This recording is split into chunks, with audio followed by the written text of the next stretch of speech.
we debated ChatGPT on what the impact of Drake going independent would have on all the independent artists out there in the universe. That's including you. But that also includes what would happen to Drake's career, what would happen to the infrastructure, the businesses around the industry.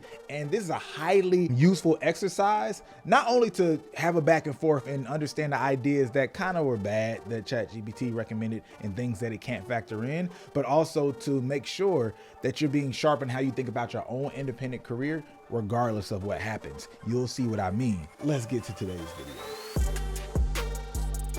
All right, the best place to start is how this will impact the industry as a whole, because one, the artists listening, let's talk about you first, right? I think you're going to understand when we get to the Drake aspect of things, but ChatGPT had a couple points that I don't think most people think about enough. So the first one is streaming platforms will gain power because the platforms like Spotify and Apple could now grow in influence by directly negotiating exclusivity with artists like Drake, right? Returns to the exclusive. I think that's really interesting because now, again, you do have a Spotify saying, here's a lump sum as distribution on our platform. Bam, we'll have exclusive for 2 weeks. We saw this with Apple back in the day, right? We do the same with Apple. Now, I think the biggest thing is not exclusives. I think actually ChatGPT. The bigger point is that they can negotiate possibly their own rates. When we think about why Taylor Swift originally held off from Spotify, she didn't get on Spotify initially, for y'all who don't know, because she didn't agree with the rate. For artists as a whole, let alone herself, she eventually got on. Did she influence rate somehow, or did she just say because the world is moving that way? Now, that means one thing when the whole world's moving that way. It's like, okay, I got to just get in where, things are fitting in eventually. So let me slide in. I don't have the power. I don't have the leverage. But now that we're used to this era, everybody has agreed that times are not working like what we want when it comes to streaming. Now it's a flip side. Oh, well, I'm independent. I have power now as a Drake, as a Taylor Swift, etc. All right, now y'all need to come to me because we have so many options in terms of direct to consumer. I'm not on a label, and I saw the type of negotiations you did with the labels.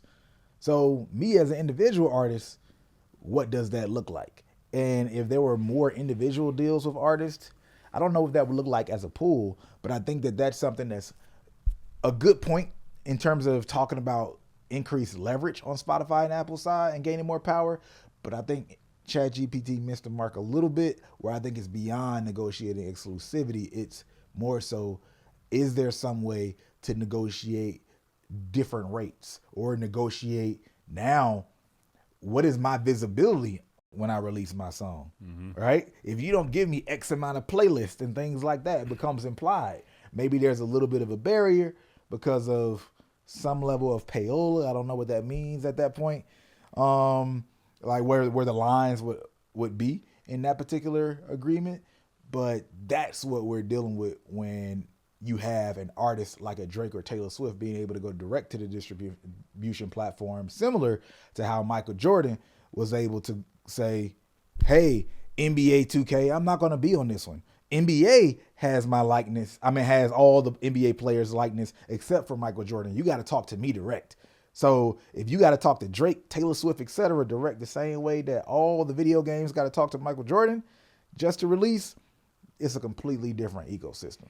Yeah, that's true. That's a good point. And I think, too, we'll see the exclusive deal evolve because of it. Because I was thinking at first, I was like, I don't know, ChatGPT, the industry as a whole kind of moved that whole platform exclusive thing. But then I started thinking, right, we 2024, all the platforms have pretty much moved towards some form of video feature, right? You can watch videos on Apple. Spotify is basically a podcast platform with music at this point. I could see a situation where the exclusive deal moves from music to all-encompassing like content. Hey, you got this project coming out. Yeah, for increased visibility, we will put you in these playlists and boost you in XYZ. give us that music video drop first, or give us the exclusive 15-minute documentary studio video you shot. And that's something where, you know, we've seen artists like Drake kind of experiment with that type of content. Or I say as a whole, right? Like indie artists have known they need that type of stuff. We're starting to finally see major artists realize they need to be doing that type of stuff. So if I'm a Drake, right, and I'm working on this stuff and I'm starting to see that the platforms find it valuable, right? Like, oh, I'm in a time where like you damn near want my exclusive documentary more than you kind of want the exclusive EP, you know what I'm saying? Like, Yeah. or both of them combined make me more appealing. In general, this is a pathway that I have to do anyway, because I keep hearing the Brandman Shuns and people say I got to do it if I want to go indie. Why not? You know what I'm saying? Why not? And so I think that, and it's not a point that they made, but we talk about, I do think it's a fair point, right? I think that the race thing is something that'll definitely happen, because I think I could see it being, hey, this is what y'all paying out. You know what I'm saying? Once again, like you think about an artist like Drake who's behind the veil of just the veil of a team that wants to protect you from some of the harsher realities of the music. I can see a world where, you know, Drake gets his first indie check and is like, oh, hell no. You know Bro, I'm so glad you said all of this, because this is where we talk about changing the game beyond just a Drake in the top level, where artists are doing multiple exclusive with a particular network, not the music, as we said before, right? Not just that, but doing the lump sum of media is a huge move. Yeah. So if I as Spotify can say, yo, Drake, yes, I'm going to market this song and maybe I even give you a more favorable rate in terms of how much I'm paying you for streaming, but I don't want your music. I want this documentary, or I want this special 5-part series podcast that you do that accompanies this, and I could in some way influence the media run by getting you on some of these podcasts that are now under the Spotify umbrella. It becomes this all-encompassing media company, not just a music deal that we're doing. Yeah, it's like you're signing an entertainer more so than just like the one entertainment vertical. I'm not signing a music artist. I'm signing an all-encompassing entertainer. Yes. Which is interesting, because it's weird to kind of think about it.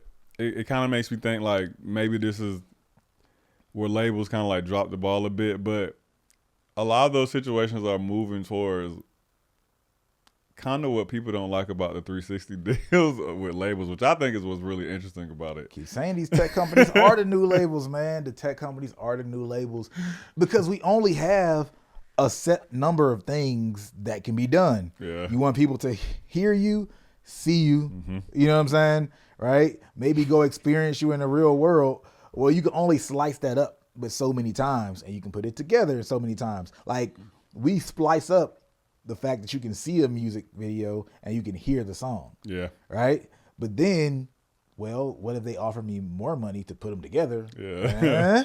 You know what I'm saying? Like, because all these companies, like, that's the rule. As these companies get bigger and bigger, they start to have overlap. All right, Spotify gets bigger and bigger and was just audio, but then all of a sudden they start to have some video. Yep. Right? Okay, so now we're touching on YouTube's block. YouTube is video, but yeah, we also have music. So it's touching on a Spotify's block. Yep. Right? Well, then you have a Netflix with their video, and they got into like gaming. I don't know if you are familiar with that. Yeah. Right? I did So see that. they start touching on the gaming block. Like, after these companies get so big, they have to like find ways to grow, and they also have to find ways to defend their own block. So that might be stepping on one of your toes just to keep you in enough pain to not have the full energy to go hard and step on both of my feet. You get what I'm saying? Yeah. So like, and the reason I go through that is the companies doing that over time, which is all only the tech companies. That's not the labels, right? That's going to create more and more of these opportunities to do 360 like deals, and people who are indie are going to have the ability to go directly to those situations and participate in more of those categories without the influence of a label that might keep that from happening in general, or might make that a less favorable move, or because they're doing it more for their own politics and incentives. So that's going to be really interesting. And I'm glad ChatGPT brought that up. Yeah. Like, y'all let us know who y'all vote. Because I'll remind y'all, all ChatGPT said was streaming platforms like Spotify and Apple Music could grow and influence directly negotiating exclusive deals with artists like Drake. Now, we're not saying you're wrong. We're just saying the humans stunned it a little bit harder on that answer.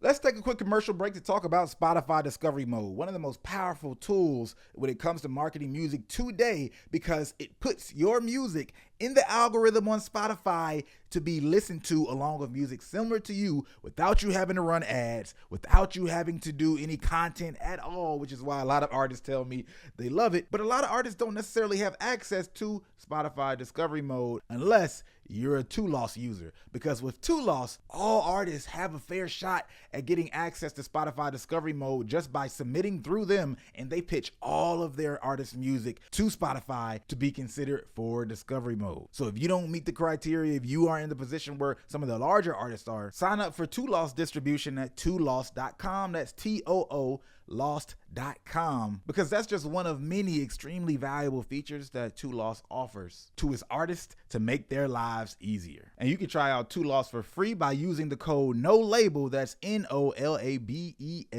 when you sign up. So go to 2loss.com and check out how you can get your music heard everywhere. Number 2, labels innovate contracts. Ooh. To retain talent, labels might still shift toward equity-based partnerships or more artist-friendly terms. First of all, blanket statement. I'm going to read this one more time. Labels innovate contracts. This is going to be the impact of somebody like a Drake, a potential impact of somebody like a Drake leaving. Labels will innovate contracts to retain talent. These labels might shift toward equity-based partnerships or more artist-friendly terms. Do you agree or disagree? Point blank. Man. So I agree. I agree for the most part. I think I'm trying to think how I can agree without getting into a point that's going to be made later in the video. Okay. But I think that in order to protect themselves against the snowball effect of someone like that going indie, I think that they will become more favorable in some aspects and then become more predatory in certain aspects. Because, man, you kind of have to, you know what I'm saying? So what is that? What might that look like, right? Hey, we'll give you a friendly deal on the music. Okay. But maybe the image licensing, you know what I'm saying, side of the deal is a little more strict or a little more in our favor, right? Because we now know that, to your point you made earlier, hey, when you're coming to us to build your media company, you're not coming to us necessarily to build your music company, you know what I'm saying? Or that's a part of the media company you're building. So I think that they will find a new way, a new form of deal to lock artists down to protect themselves against that. Hey, I know that we were moving towards, shorter licensing deals, you know what I'm saying, to get you in and out, but I'm sick of you coming in here finessing me, using me to build your artist stardom and then just bouncing. So I think that contracts will get tighter around things like that, but outwardly appear more friendly because they'll probably be looser around certain like music things. So hey, we don't want 5 albums from you no more. The contract said we only want 2, and so you like, oh, it's a great deal. But then the fine print is talking about X pieces of content or X pieces of media or these other verticals we got to kind of push you through that will basically make up for that. That's what I think is gonna go. Okay, so. One, I want to just make a note that I think the bigger threat is not Drake going indie. We're talking about this, by the way, because we didn't introduce it at the beginning of the video, because obviously Drake is suing, he did a petition, right, for information from UNG in relation to Kendrick Lamar's Not Like Us to say, why did y'all keep boosting and how did y'all boost this track using illegal practices, supporting a song that actually defamed me, right? That's basically what we're talking about. Many people speculate that a part of this strategy for him, even though it takes away from my brand, it gives me more leverage to leave and get out of this deal because I got a gun to your face and basically, hey, we're gonna go deeper in this direction. You got dirt that you don't want out there, so you can either go down this rabbit hole with me and we all get dirty, or you can just let me go free, and then say sayonara. We part not happily, amicably, but we part and don't have to do more damage to each other. And that's where you speculate a potential indie or going to another label. We're talking about the indie direction.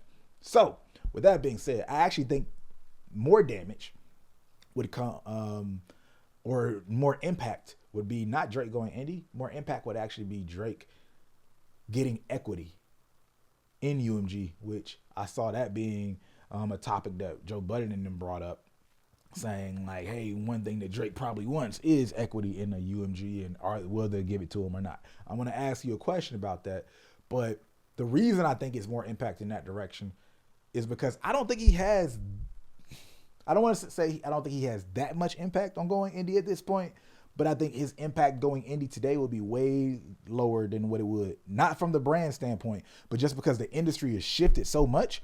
We're already there. The artist-friendly deals, we're already there.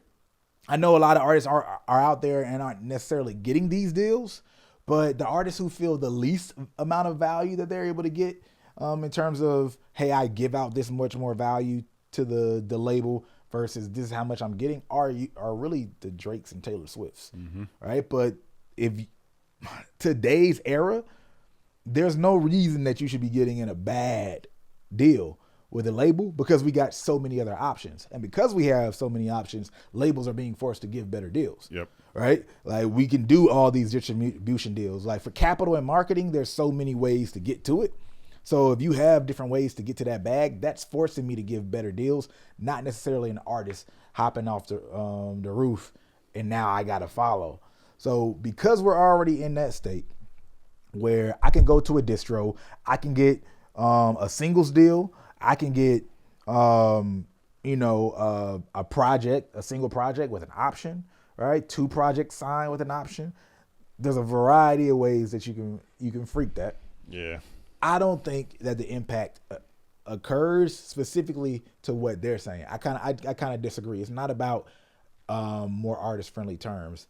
Equity-based partnerships, possibly, depending on which label. Are we talking about the majors? Maybe, it's like JVs, a joint venture isn't the same as a real equity-based partnership. You can't make a habit from their perspective of giving every artist a little bit of piece of the actual business itself.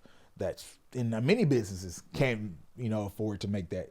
I know we all say, oh, they have money, but trust me, like, if every business operated on every partner that gives me any kind of value, we give them an equity, that it just wouldn't look anything like what we see today. Yeah, and then it becomes like, what are the metrics, right? Because there are artists that are arguably bigger than Drake, at least from a career standpoint, that don't have equity, right? So then it's like, do we open this Pandora's box and then we got to go back and give all the 70s and 80s and 90s artists who sold 1 billion records, you know what I'm saying, a percentage? Yeah. Or like I said, like, Drake isn't the biggest artist in the world, like, right he's what, maybe top 10, but I would argue not number 1 globally. So then what about the ones who are above him, or at least in that top 10 category with him? Some of them are UMG artists, right? So they're going to see that. They be like, hey, you gave Drake 2%. You know what I'm saying? I did more than Drake did, bro, with my 2%. And it's hard to hide that kind of information in the music industry. To keep that tight-lipped and say, yeah, ain't no way. Because, all right, if Drake stays with UMG, The Weeknd, Taylor Swift, I'm just talking about big artists. I don't even know where everybody's signed. I know Taylor Swift is under UMG. All these artists are going to be like, so what made them piece it up? Yeah. They're going to wonder. You can do your best to keep it out, but information gets around over time. They gave the boy 3%. Yeah, 3%. Okay, I'm going for 6, right? So you don't want to create that type of precedent, but again, I think things have shifted to already be more artist friendly. So that point is null and void completely that Chat GPT has for me. Like, even if you look at a Taylor Swift, Drake, many of their deals, because the leverage they have, are a little bit more distro-like than they are the traditional artists, because they had the ability to renegotiate so many times, right? I don't know all points of their deals, but from what I'm understanding, again, the ability to renegotiate had led them down the same path. And labels can't get as many artists into the same level of bad deals that they got Drake and Taylor at the beginning of their career, because there's just too many options and people will just do otherwise. All right. Yeah. So to me, I disagree with that one. Let's get to the next one though. New standards for emerging artists. This is the third point that ChatGPT is debating. Drake's move could set a precedent, encouraging independent pathways for rising stars with strong fan bases. To me, I agree with this. I think obviously they need to expand on this. It's a general idea, but what it does allude to is, all right, let's say Drake goes with DistroKid, right? Or United Masters. That makes more sense. Steve Stout is sharp and could, like, he would be the more likely to make that happen. I don't know. If we're just talking about these like general distros that already exist, not like the distro Bad Bunny having his own distro and like building your own like boutique company. So let's say you went with one of the big general distros. All right, Drake goes with United Masters. In that scenario, now you have more artists attracted to United Masters because Drake is on United Masters. There's more leverage that United Masters has in general because to do deals. So it empowers that business. Maybe Steve Stout says, hey, Drake, you can get a little piece of this pie because of that leverage. I feel like Steve would do something like that. Like, again, that just makes sense. Yeah, you're not UMG and you're on your way up still as big as United Masters is, but but as savvy as he is, I feel like that's something that would happen if that could happen, right? Now that happens, though, not only is it the impact that does for a United Masters individually, and the inspiration for other artists saying, oh, I could go this distro route, which I have a limited view of inspiration because, as I was telling you earlier, I could be inspired all day looking at a Drake being indie or Taylor Swift being indie or Usher being indie. But then when I go back home and say, yeah, but I don't have the same money, that inspiration is short-lived. Oh, gosh, this guy's giving me a deal. Let me run with him, right? So that's short-lived. So outside of that, you also have the idea of investors and money that see, oh, wow, there's a higher ceiling to distribution companies. So now more people are putting more resources into distribution, and the level of resources that we all get just through distributors levels up, right? And then that happens with anything that Drake does business with, whether it's the distributors, whether there's just other outlets and things that get carved out. Platforms. Tools, platforms that now create, like it said, a pathway where we realize, oh, we don't have to go this way. We can go that way specifically. It creates new strategies, right, that now couldn't have existed or couldn't have been as fruitful or as easy to execute because the money wasn't being funneled and the people to support, right, wasn't being attended to in that way because it was more advantageous to just support in this traditional route. So that type of thing could happen. We could try to break down and speculate all those different things and what they would look like. But yeah, I agree with this sentiment overall. Yeah, I mean, I agree. I agree from a long-term perspective. I disagree from a short-term perspective. Long-term, I think it could set a precedent to encourage artists. Maybe the batch that starts to come up around like 3 to 4 years from now, like that batch that were like they're coming up 3 years from now, so they'll be like popping 5 years from now. That batch of artists, I think, may get inspired by it. It may set the precedent for them. The indie artists now that have motion, I mean, any artists in general, I just think that the space is still evolving and it still doesn't have like that. It still doesn't have enough breakout artists to where the space is extremely reputable. It's one of those things where like if you're paying attention to it and you're looking at it, you can see it's going to get there, and it's moving faster than it ever has been.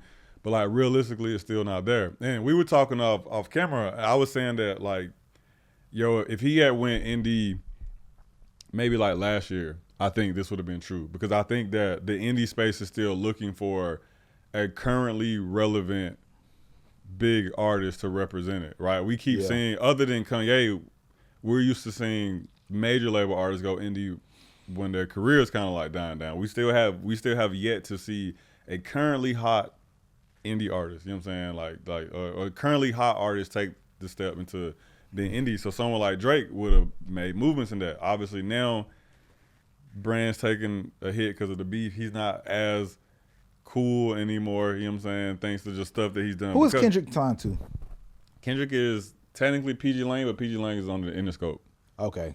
Still under Interscope. Still on the Interscope. So he has a JV with Interscope. Pretty much, yeah. Pretty much. Or using them for distribution or something like that. Yeah. Which actually, doubling back to point two, that is what I think when I think about them changing contracts. So many labels are just basically becoming distribution companies. It's crazy. They're just changing up how they give you the deal and calling it something else. And that's one thing I think about with all this as well. Not only changing deals and just changing the terminology, which is where I go back to the things that are most important. Yeah. It's control, it's freedom, it's capital, and what's the last thing that I'm missing? Ownership. Ownership, right? yeah. Control, capital, freedom, and ownership. Those are the things that matter. We can use all these semantics. Mm-hmm. Oh, I'm not signed to them. I'm partnered with them. Or they only distribute me. But yeah, what does the paper say? What do they control? What do they own? Where's the capital coming from? And what is your level of creative freedom? Those are the things that really matter. So y'all keep letting people switch up the terms all you want to, but pay attention to the actual terms on the paper. That's what's going to matter most. And to the same degree, we can say, labels lose power, but as this continues to move along, labels are owned by people, right? People and companies. And these people are aware of the industry moving just as much as, artists are. As a matter of fact, artists are so loud, even these people weren't aware, right? They're aware from hearing this video, and these videos saying that, the industry's not the same. I don't want to do a deal. We shouldn't do bad. So they know where stuff is going. We see the trends. What does that mean? Well, you'll have more and more of the people, maybe not the labels, owning these distribution companies, which has already happened. Many of the labels directly have gobbled up distros and some of these other companies. So think about any of the companies that you think of that serve, whether it's a distributor, whether it's somebody who funds artists and loans them money. Any of these types of companies in the ecosystem are ripe to also be owned behind the scenes by the people that you're supposedly trying to get away from. Mm-hmm. So you can't even worry about are we going to beat those people and are we topping in labels? None of that actually matters. You don't even know half of these people. All you need to worry about is what is your control? What is your creative freedom? What is your ownership, right? Those are the things that you need to think about personally. All that other stuff is just fun conversation that people get caught up in, conspiracy, et cetera, et cetera, et cetera. Mm-hmm. Now, to your point, though, I want to end with giving Chat GPT some credit because they kind of touched on what you said about the future in their conclusion. Drake going independent would likely empower artists in indie platforms, forcing labels to adapt, which, like I said, yes, it might speed up some things a little bit, but it's already happening. Mm-hmm. However, the transition would require balancing creative freedom with maintaining global influence. The move could reshape the industry, inspiring a new era of artist-driven innovation. That transition that they touch on for Drake is also a transition that would have to happen in the industry, alluding to what you said, and getting to that new era, meaning not this era of artists, it would be 5, 7, 10 years. Those who have the ability to watch it from ground up. Yep. Then you can build differently. But if you're already 5 moves into the game, it's harder to undo certain things. Exactly, bro. The artists that currently have that type of motion, when they see Drake do things, it's not going to inspire them. It's going to make them realize, damn, the reason I didn't get that situation in my current indie situation is because I didn't have the leverage, the look, the whatever of Drake. And so I think there'll probably be a little bit of resentment. You can kind of see it. I definitely think there's some tension between artists who've been indie from the gate and artists that started major and went indie, right? Because a lot of the artists who started major and went indie are taking the indie spotlight. You know what I'm saying? Sure. Like you mentioned Kanye. Kanye is hogging the indie spotlight right now. And, we all know his journey and how he kind of got to be where he's at. So I think, it'll be something we'll see in the future. And I think overall, too, the other thing we have to think about, going back to that conclusion point, is either I think in order for Drake to have the biggest impact, like if he was listening to this and was wondering how could I have a big impact on the indie community while going indie, I think that he would need to reshape what he considers to be a win and reshape what he decides to celebrate publicly. Because I don't remember if we made this point in the podcast. It might be us talking off camera, but one of the first things that we see when major artists go indie is they lose a percentage of the global visibility, right? Now, the percentage changes. Yep. Some artists lose a lot, some artists lose a little bit, but it's damn near guaranteed either because they don't have the resources to maintain everything or they don't know everything they should be maintaining to maintain that type of global visibility. If indie Drake tries to celebrate the same wins that major label Drake was celebrating, he's setting himself up for public embarrassment, right? But if indie Drake comes in and reshapes what we're celebrating, right? I'm not celebrating the major. I'm not celebrating the album sales. I'm not celebrating the Grammy nods. I'm not celebrating something that still is ran by that world I try to get away from. I'm gonna set a precedent. I'm gonna make it cool to have sold out your merch on your tour. I'm gonna make it cool to do community events, right? I want the biggest community event. I think if he attacks it in that way, I think I would be kind of wrong about point number 3. I think it would speed things up in that sense. If he hits that world and is still having the same mentality, going for the same goals, moving like major label Drake, but without the major backing, 7 to 10 years is we'll see that impact. That'll be tough because like you said, Drake has made such a name on numbers. Yes. His brand has become numbers. Yeah, he made it like that, yeah. Which is a tough space to be for an artist, actually, which kind of like becomes so much of the argument against Drake for people who don't necessarily like Drake. But like, if you've made your brand numbers, we know that numbers dip when you are not at the labels, period. So then that puts people in the position to say, hey, you only had those numbers because of the labels, and those people are going to discredit a lot of the stuff you did in the past, a lot of your past achievements, because now your numbers have dipped, right? And then also, obviously, what does continued success look like to your point? Yep. Which brings me to the debate that was on Joe Budden podcast. Basically, there's this idea that Drake is using this petition to sue as leverage to be able to get out his deal or get a better deal.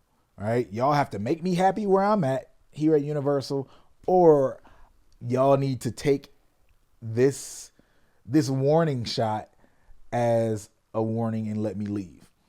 Now, the argument becomes who has more leverage in this deal or who has the ability to walk away, right? So Joe's standpoint was, hey, I'm Drake. Y'all know who I am. Y'all know what I can do.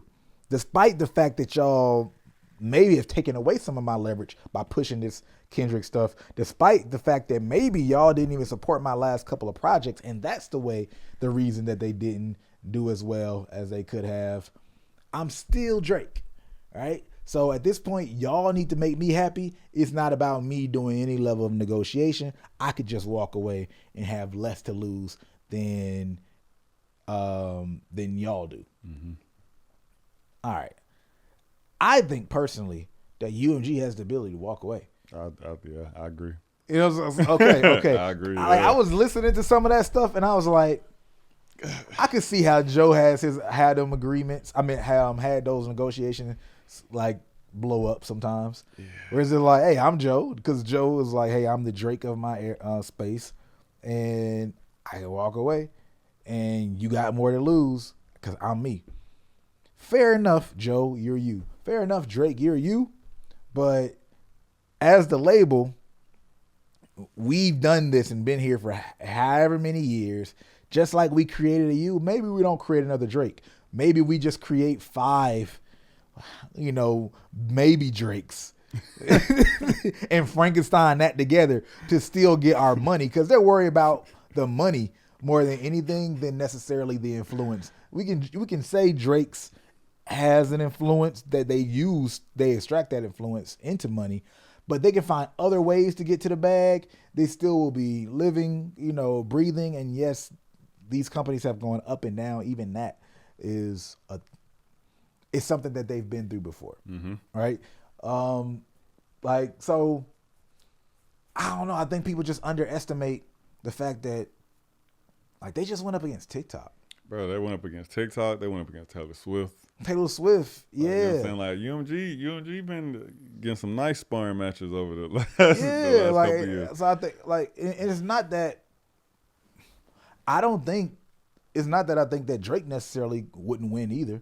Obviously it would take kind of like what we said. He would have to kind of tweak the conversation and how he sees his successes and how he communicates his successes to his audience. It's not just streaming numbers. It's these other types of wins and the money I'm making, etc. But if we just talk about who has the ability to walk away, I think both have the ability to walk away. Yeah, they both and will be still good. win. So let's not get this twisted. To say UMG can't walk away is, I don't know. I think that's sadly mistaken. Yeah, and I think because I haven't finished watching that full Joe Budden clip, but I did see some of like the highlights from it. I think one thing that him and people like him aren't thinking about in that situation is that it's two things that I think made Drake lose leverage a little bit, right? It was the Kendrick beef, because an artist's biggest weapon when going up against a major label is the people, the public being on your side, right? Yeah. Every situation where we've ever seen a major artist go against a major label and we feel like they won, 8 times out of 10, they utilize public perception and mobilize people to help them. Drake fans would go hard for Drake, of course, but in terms of the general cultural perspective, he lost that, right? So that's one big leverage point that's currently gone for you right now. One superpower gone. Second thing I think he messed up at was with the 100 gigs thing, right? So the rumor was that he put out 100 gigs to prove to Universal, like, I'm gonna show you what it's like when I move on my own, right? And this is where it started to remind me that Drake is still an artist at the end of the day, right? And I don't say that negatively, but I say it as a person that has talked to and worked with a lot of artists, right? There are some artists out there who, like, they just don't care to know all the intricate things that make the wheel go. Like, maybe they care about 1 or 2 or 3 things within it that they find themselves passionate about or knowledgeable on. But then, you know, music is a game where it's easy 20, 30 different moving parts happening for some of the most successful artists, sometimes more than that, you know what I'm saying, depending on how expansive their operation is. And you could just see in his marketing and promotion of their project where the blind spots are for him. Like, it's like, okay, you know, something as simple as getting vinyl out, you know what I'm saying? Like, or getting, like, having CDs to go with it, which, like, at this point, damn near every major artist has the classic CD, vinyl, you know what I'm saying? So you think that the 100 gig should have been pushed like a regular project? I think if he was trying to use it to prove to them I don't need you, yeah, he should have went kind of hard on it. Yeah, I guess assuming that to be true, then... Because if I'm you and G, I'm like, yo, if your point was to prove to me that you don't need me with this project, you failed. Yeah. I can see that. I mean, I think there's a couple other points to argue, but I think I would say if I was Drake, which I'm not by any stretch of the imagination, or let's put this better, if I was on Drake's team, I would think about how could I still maintain visibility, even if it's not from the traditional music standpoint. So you know how he has deals like the Stake deal. It's like a gambling site or something like that, right? Yep. Like, how many brand partnerships can I do where I get commercial visibility through those brand partnerships as a part of that deal, because they're marketing me on all these Super Bowl commercials or something like that, or they're putting me on all these podcasts as a part of the sponsorships of these podcasts and things like that. How do I get my commercial visibility through brand deals and then let my music do what it's going to do? And I can still use that commercial visibility over there to push back to the music. And because I have that commercial visibility over there, it doesn't feel like I actually fell off. And then I just, like, obviously still get the streams from putting out great music, whatever that looks like right now. That would be my general plan Of course, there's a lot more nuances of what he's dealing with. How many companies actually want to do deals with him based on the alleged defamation or allegations that were associated with him from the battle. Like that kind of changes the complexion of things, and that's not my job to figure out, and I'm happy that it's not. But like I think that those are some real things that have to be considered. Like one way or another, even with if you continue to work with UMG, how do you increase your leverage still in those spaces so you don't have to deal with this next time around because there's a disagreement. So obviously you know that they've revealed some of their cards or lack thereof, and you know it's real on that side. I think there's one big question that we need to address here with Drake from a branding standpoint. We talked about the fact that he is petitioning to sue, how it would impact if he decided to go indie, who has the leverage on ending the deal or not, et cetera. But like getting straight to the nitty gritty of his brand, that's what I just alluded to.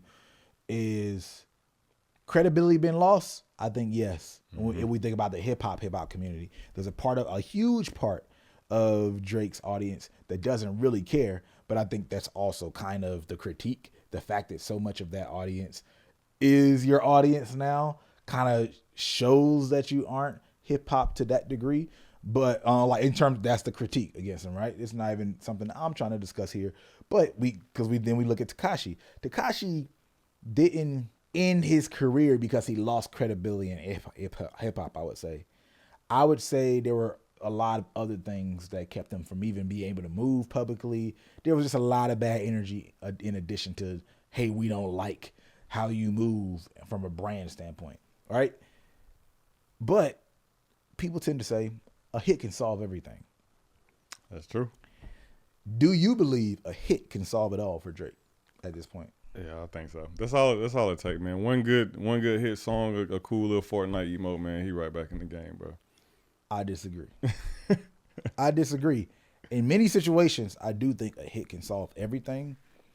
But when you have such a tear at the core, this core being hip hop, there's going to be this ongoing lack of credibility argument. I'm not saying 2 hits can't solve it. I'm just saying it's a little bit more difficult than just having one song. And now Drake has so many audiences he services. What does a hit mean, right? Like a hit to who? A hit to his audience who really loves him internationally and is more on the Afrobeat side. Is it a hit when it comes to like rap and that audience? You get what I'm saying? Yeah. Like what does a hit look like? So because of the sides of Drake's impact and audience, I figured out the no pause way out of that statement. And also the difficulty of everything that this battle and everything brought out. I think it's I don't know. I have skepticism watching Tekashi work out how he did. Right, it wasn't just the lack of music and we don't like you in general. There's all these other cultural nuances that make it just a little bit more difficult, in my opinion. Yeah. I mean, I can see that. I could also see a world where, and this is gonna sound crazy, but I could also see a world where Drake becomes like Flo Rida in a sense. You know what I'm saying? Where it's like, what does this mean? So it's like, hey, right. I don't know. Did you consider? I mean, Flo Rida is a rapper, but like when Flo Rida first came out, I thought Flo Rida was like, in the rap. And I could be wrong. You know what I'm saying? This could be ignorant. So if it is, I apologize to any Floridians out there. But I feel like Flo Rida today. I feel like Flo Rida today kind of like he like walks the line of it, right? It's like if I want to go use a rapper to make a cool rap song, I'll go do it. And if I don't want to go over there, you know what I'm saying, then I don't go over there. I could see a world where Drake shuts the door on the traditional hip hop community. It's like, hey, I'm done with that phase in my life. Yeah. You know what I'm saying? Y'all don't fuck with me. It's not serving me. It's not doing me well to be there. Why go stress myself out to constantly fight to be a part of the community when I could be just like Taylor Swift and just come use y'all niggas when I feel like it? You know what I'm saying? And who gonna turn on the Drake feature? What rapper in the next at least 3 to 7 years is gonna turn on the Drake feature? Yeah, let's not play ignorant to how the world works, right? Let's just say you have this one community, particular in America that really doesn't rock with Drake. But how much of the world is going to work off of their own personal incentive and say, oh, Drake wants to give me a feature? Sure. Drake starts touching our genre and giving our genre visibility. Yeah, we love Drake, right? Drake can go many places because he still is Drake and has a high level of credibility that people don't care if you do gruesome, horrible things. And I'm not saying alleging Drake did. I'm just talking about it in general. Yeah. If you have some level of credibility that I can flip, there's a lot of communities that will praise you, they will invest in you, they will love you. So once you hit that level of visibility as a Drake, as a Kanye, you see that you can say anything, do anything, but there's always going to be somebody that says, well, he offended them. Yep. But I could still get some advantages from working with you or bringing you here to sell out a show. And you didn't offend my community yet. So, hey, bro, like, come on, let's do work. Let's build. So that's always going to exist. And I think, like, for people to think that Drake will be down bad completely, if we're not talking about anything crazy like, you know, somebody ended up in jail or anything like that, that it's almost impossible, right, at the level of awareness he exists at in the world. Yeah, and just the access, and I'm assuming at least ownership over some of that. You know what I'm saying? Like, and, you know, I would assume that there are certain things he negotiated for himself to protect himself, or at least the people around him. I would assume that because of the era when he started becoming more popular, he's at least a lot more, I don't want to say a lot more, but, you know, savvy about things that we maybe wouldn't expect every artist to be savvy about, or artists from like that kind of like yesteryear to be savvy about. So to your point, it's like, yeah, bro, be good. And he's kind of been setting the whole, like, I think he's been setting the chips to jump ship if he needed to for like a long time. You know what I'm saying? Like he doesn't go crazy with the rap features. Like, I can't think of the last like crazy rap feature that he did. You know, a lot of his more recent stuff has been pop acts, R&B acts. See, that's a weird part of that's going to change the conversation too much. I'll hold that. I'll say this. You made a statement that because of the branding and the credibility hit of how it's perceived to like put a lawsuit against UMG after you lost a rap battle. That's the narrative that's being used regardless of the technically true or not, right? Yeah.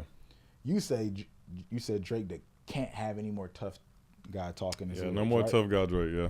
You said that. All right, cool. Now, based on what I've seen people say, I can't completely disagree with that sentiment. It's more difficult. There'll be a lot more resistance to him saying anything that's tough. A lot of people didn't necessarily feel like Drake was tough and said that they didn't like what he did, any kind of tough guy talk anyway. What I think is interesting about that statement, though, if it is to be true, it's just kind of funny that it's like Drake can't do any more tough guy talk. Cole can't do any more tough guy talk based on, you know, his version of tough guy. Kendrick's the only one left in that way based on the brand perceptions and everything. Actually, that's a great point. A lot of the let's just say major artists that had a tough guy, a lot of them, got to drop it, bro. It's kind of crazy. They all got their own individual things going on that kind of like. And I think, hey, I'm somebody who believes, hey, let them talk their talk, period. But again, the brand perception of people who are saying that, it is kind of funny just to think about that. Just like, man, and then there was one. Like, with Kendrick, what can you say? Like, now, Kendrick, how can you make sure you don't lose that? Yeah, I mean, he got that figured out. He'll be all right. It seems so. It seems so. But yeah, this is just another episode of No Labels Necessary. Love to know what you guys think when we were on the Chat GPT debate aspect of the video. Who won? Did y'all like the points that Chat GPT said, or did y'all like more of the add-ons that we said, the disagreement or the expansion of the ideas? For me, I'm going with the humans, at least these two right here. This is yet another episode of No Labels Necessary. I'm Brandman Sean. And I'm Kohrey. And we out. Peace. Appreciate you for watching. If you like content like this, you'll love seeing our music marketing strategies that we use as an agency to actually blow up artists to millions and even billions of streams that are available for free at nolabelsnecessary.com. And the cool part about it that's going to really make you love it is we don't have to be all entertaining and add all this fluff just to get some views that we do on YouTube. we get straight to the information. There's play-by-play and courses that give you a breakdown of every step that you should do to get success. And you have the ability to have communication with us. We get on live talks, a lot of cool things for members, and it's free just to hop in. So check it out right now at nolabelsnecessary.com.